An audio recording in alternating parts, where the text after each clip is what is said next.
Hello, everybody. It's Harry Cullinane here from the Ellie Group here in Milan, and I'm very pleased to be able to welcome you today to our first Speaker's Corner. And when I say Speaker's Corner, this is a joint collaboration, if you like, with the Extensive Reading Foundation, which has recently been launched in Italy. And if you bear with me for a second, I'm going to get my slides up here so I can explain what it is we're doing today. So hopefully you can see my slides. Like I said, I'm Harry from the Ellie Group here in Milan. Today's Reader's Corner is the first Reader's Corner of the Extensive Reading Foundation here in Italy. The foundation was launched officially in the month of April this year when we did an actual afternoons sessions with different writers and readers and authors of graded readers, and that went out across Italy. Subsequent to that, we had our first happy hour, which took place in Imola with Michael Lacey-Freeman, one of the members of the foundation. And we've moved on today now to our first Reader's Corner. The Reader's Corner has the idea behind it is basically to provide some input to you guys, to teachers, on graded readers that you can use in the classroom, if you like, with your pupils and your students, okay? What I'm going to do today, I'm going to speak very briefly about Ellie graded readers and the same for our Greenwich readers. I'll just spend a minute or two speaking about those, and I'll just show you the websites. After that, I'm going to spend the rest of the time available to me, and I think it'll be about a maximum of 20 minutes, speaking about real lives and maybe how you could use them in the classroom. Okay, so that's the plan. Hopefully it'll all go fine, because I think there was, no, I don't think there was, definitely something went wrong with the recording and sharing my screen and things like that. So Ellie graded readers, how do they work? Well, we have a dedicated website to the graded readers, and I'm going to jump over to that and just show you how you can access information from the graded readers, and you can, find very quickly what it is you're looking for on the website. And I'm just going to make sure that you can see this website, okay? Because if I tried to share the screen a moment ago, and it didn't show up. So I think now you can see the website, okay? So elliegradedreaders.com. If I click on the icon here, I can see there's the English, French, Spanish, different languages, all the way down to Russian in terms of readers, okay? English, we've got young learners, teenagers. Here we've got secondary, upper secondary. And, if I choose any title, let's say in the upper secondary, I can very quickly see what titles are available at the A2 upper secondary. And if I want to do, say, young learners at the very low intro level at the A1, I can just click the icon there, and it brings me into the titles that we have available there for the young learners, okay? When I say graded readers, Ellie graded readers, I'd just like to point out that there's a difference between our graded readers and our Greenwich readers. And very simply, why do we have these two series? Well, the graded readers, they go out across the world, okay? So Ellie, as a publisher, all the titles that we have here, they're not just specific to Italy, but they actually go across the world outside of Italy. I think we're present in about 67 countries. Whereas we decided to have a second line of readers, if you like, which are the Ellie Greenwich readers, and they're more inclined towards teachers here in Italy, okay? So it's kind of based on feedback that teachers have given us here in Italy, about some of the titles that they would like to see at different levels and kind of more elaborated, if you like. So the best of both worlds, if that's the right thing to say. There's the Ellie graded readers, and we have the Greenwich readers also. And just so you know, that these sit on the digital platform, which is BSmart. And, if I choose a title, just so you know, you can find the digital version sitting on our digital platform. And it's kind of like an ebook, audiobook, everything that you kind of need in terms of a device and digital, okay? So going very quickly, I know, and hopefully you're following me so far. So far, we've spoken about early graded readers. I've mentioned our Greenwich series, okay? And now I'd like to go back to my little presentation. Let's see if I can get that here, okay? And spend the rest of the time that we have available to us speaking about real lives, okay? And real lives is a set of readers. And I've just kind of put this slide together to show you the titles that are available in the real life series. And the first one you can see on the left is Dorik's Cats. And Dorik is in Istanbul. And right the way down to the bottom right of the scene, you can see there's Alan there in Vancouver, okay? And there's different titles in there. There's Bolivia, there's some stuff from Sri Lanka, music in Florence, there's Juanita from Mexico, there's Riri from South Africa, and so on and so forth, okay? So what do I mean by real lives? For example, here we have Dorik, okay, and Dorik's Cats, where Dorik kind of invites us into his house, into his school, and brings us around and through the streets of Istanbul, okay? So it kind of reflects the title, if you like, real life, and it's kind of actual real people inviting us into their lives and kind of giving us a tour of their life in terms of everyday activities, schooling, and so on, and their friends and family and things like that. So I thought what I would do for the rest of the time is just kind of concentrate on one of these books. And the one I'm going to do is Dorik's Cats, okay? Why am I doing this? Well, first and foremost, because I did a project with this book, and I did it with, I'm based in Milan. I did this online. I think there was 3 sessions that we did with teenagers in a middle school in the Naples area, and I think it was in the Provincia di Naples, if I can say that in English or Italian, and it gave me the feedback was fantastic, okay? And it really brought me back to when I was a kid, growing up in Ireland, okay? And it brought me back to kind of my development as a reader, okay? So I just want to take a step back and speak a little bit about myself, okay? Realize my life here, Harry Cullinane, okay? I'm from Galway in the west of Ireland.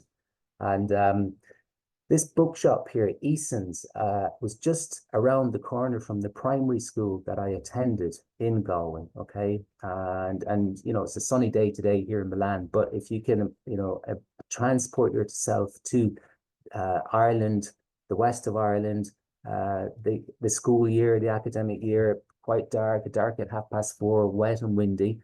But I found this was a little treasure trove for me, this bookshop here at Eason's. And when I finished school, I used to go up to Eason's bookshop, and I would go into the bookshop and I would kind of plunk myself down and choose from a large range of books that were available for sale. I actually didn't buy any of them, but and these are the books that I started reading in primary school. And if you know any of my colleagues that are from the foundation here today, anybody that grew up in the UK and the English speaking world, they're probably very familiar with these titles. They were the Ladybird, well, they're now vintage classics, but at the time they were the Ladybird classics, okay? And you know, Jack and the Beanstalk, Snow White, Cinderella, Sleeping Beauty, Rapunzel, all these things, they, to me, were the most beautiful books that I've ever came across. And I'm sure there's lots more out there which are just as beautiful, but you know, when I was doing this project with the kids, it brought me back to my childhood, and especially my childhood as a reader. And you know, I was so fascinated by these titles and this kind of this thing between good and bad, and you know, good always wins out in the end. And you know, this thing that I passed so much time in that bookshop, going through these books, and they were totally beautiful, and they brought back really good memories. So you know, moving on, when I kind of moved, the primary school I went to was quite a stern school, if you like. But fortunately, when I moved on to secondary school, again in Galway in Ireland, It was very it was the Jesuit college actually, but it was very progressive. And in that school, there was a librarian. And I have to admit, I wasn't probably the most astute pupil or the best pupil in the school. I think the classic thing on my school report was could do better. But in the school, there was a library, and the librarian who looked after the library was a very gentle person. And if he noticed that you were keen on reading at all, he was very keen to help you out and develop as a reader. And you know, throughout that time, reading, and then throughout secondary school, I always had a book in my hand. And again, through the dark winters of Galway in the west of Ireland, I can distinctly remember I spent so much time looking at the atlas of the world, comparing different cities, the size of the cities, the population sizes, and so on. That um, I guess it was just me as a teenager wanting to know about the world and getting to know people from around the world, getting in touch and learning about the world and different cities and people's cultures and so on and so forth. So all of this came kind of flooding back to me, if you like, when I did this project with these kids in the Naples area. And we had our book, Dark's Cats, okay, and you can see, you know, this is the very first opening page. You know, you can see the type of language. Hi, I'm Dark from Turkey. I'm 10 years old. This is my family. This is my school. And this was the introduction to our project together. And as we went through the book, we're not going to go through the whole book here today, but, you know, I've kind of taken a couple of pages out of the book. We could see that, you know, Derek is teaching us about the type of food that we eat, that he eats in Turkey and Istanbul at school, and his family. And then he brings us on a tour of the city. And, you know, we're going around the city here and we can see some of the sights. And, you know, he talks about the old city here, and the mosques and the Byzantine mosques that we can see. And he moves on and brings us to the Grand Bazaar, okay? And we can see that there are 61 streets and 4,000 shops in this Grand Bazaar. And, you know, when we were going through this together with the kids, they were really kind of became more and more interested and more fascinated with what Dorrit was telling them. And they really latched on to what Dorrit was telling them in their own lives and so on, you know. And, you know, here we have, he's speaking about the mosques, the churches, the synagogues, the historical buildings, and giving a bit of history about Istanbul as a city. And I actually learned a couple of things about the city myself, having never been there. I've never visited Istanbul. I've never been to Turkey, I'm afraid to say.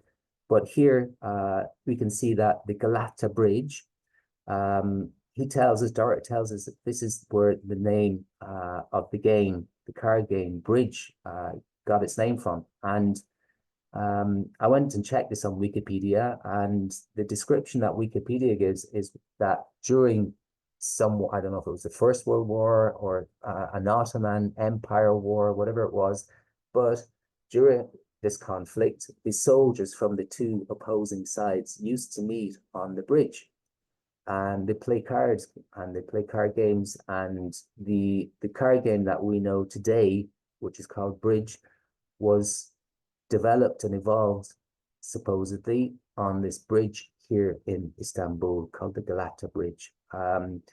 So, you know, there was all these little bits and pieces of information that Dorrit gave us in the book. And, you know, I found out that the population of Istanbul was something like 15 million or 17 million. It's the most populous city in all of Europe, and is perhaps, you know, in the top 15 cities population-wise in the world, which to me was, you know, a bombshell. It showed how little, should I say, I knew or know about the city of Istanbul. So, you know, getting down through towards the end of our book here, towards the end of the book, there's different activities and exercises that you can do and so on. And, you know, we've gone through the city. Dorrit's expressed his, you know, how much he loves cats. He's told us about his, the culture, his friends, various bits and bobs about his life in Istanbul. And when we were doing this project together with the kids in Naples, it gave me the the chance to, you know, talk about my life with the kids there. And, you know, I was able to say, oh, you know, Dorot's cats, I've got my cats here. And there's my two cats. Here's Macho, he's the boy. He's a mischievous little guy, whereas Eloise, she's sitting on the chair. She's very calm and collected. Um, and we were talking about, you know, my family, my kids and things like that. And you know, it was a springboard, if you like, for the kids in Naples, for them to come back to me over the 3 or 4 hours that we did. I think it was 3 or 4 separate lessons of an hour each. They came back every single time with um all sorts of, you know, they were so eager to bring their own story to the lesson and to tell me and everybody else in the room about their town, their school, their pets, their friends, what they like eating, what they like cooking, famous landmarks in their town, famous landmarks in their city, you know, places that they had visited on school trips and so on. And it kind of it brought us into other books with cats in the books and some titles that I put up here, you know, Puss in Boots, Alice in Wonderland. And it just really opened up a whole kind of pathway into different avenues into expressing ourselves in the language and learning about each other's lives. Okay, so it really was for me a real pleasure to do the project that I did with these kids from the school using this book, Dorot's Cats, from the Real Life series. Okay, and just to go back again to show you what the titles are in the series, you can see them here. And you know, I'll leave the links and so on if you want to go in and have a little look for yourself into what these titles offer. You know, I've got the first one there, Dorot's Cats, that's the one that we did. But you can see it kind of, we've got Iceland, there's Uganda, and so on and so forth. And then, you know, just to say again, this initiative, Reader's Corner, has been brought to us from the Extensive Reading Foundation, and there's a lot of people doing a lot of work here to get this up and running. So to me, it's a real pleasure to be able to come here and speak today about, you know, just a title from a book, or sorry, a title from our series that I have had experience with, you know, working in a class situation. And you know, there's some screenshots, not screenshots, there are some links here. There's the Padlet, which we've got up and running of the Extensive Reading Association. And hopefully if I click on this, you'll see some of the activities that have taken place so far. So let's see if this works. Just give me 1 second and then we're going to finish. I'll try and click on the link. Please open. Yes, it's going to do that. And hopefully you can see my screen still. But yeah, so there you go. That's been, was it Veronica who put this up? Christy, I'm not sure who did this, but you know, Vanessa. Vanessa, sorry, gosh, Vanessa, I'm sorry. It was Vanessa who put this together. An extremely useful little tool, but it's a snapshot of what the Extensive Reading Foundation has done so far. In such a short time since it was launched officially back in April. And just so you know, if I go back to where I was, which was my PowerPoint, and then I'm going to finish up because I don't want to keep you here forever. If you would like to request anything that we talked about today, if you'd like to request a copy, you can do that. Visit the website. You can click on this link here. You can request a copy and it will get sent out to you. These are my details, Harry Cullinane. You got my email here. There's my phone number. And yeah, thanks for taking the time to be here today. There's a couple of things in the chat box. I just kind of make sure and see if, okay, gosh. Yeah, looks like that's good. Okay.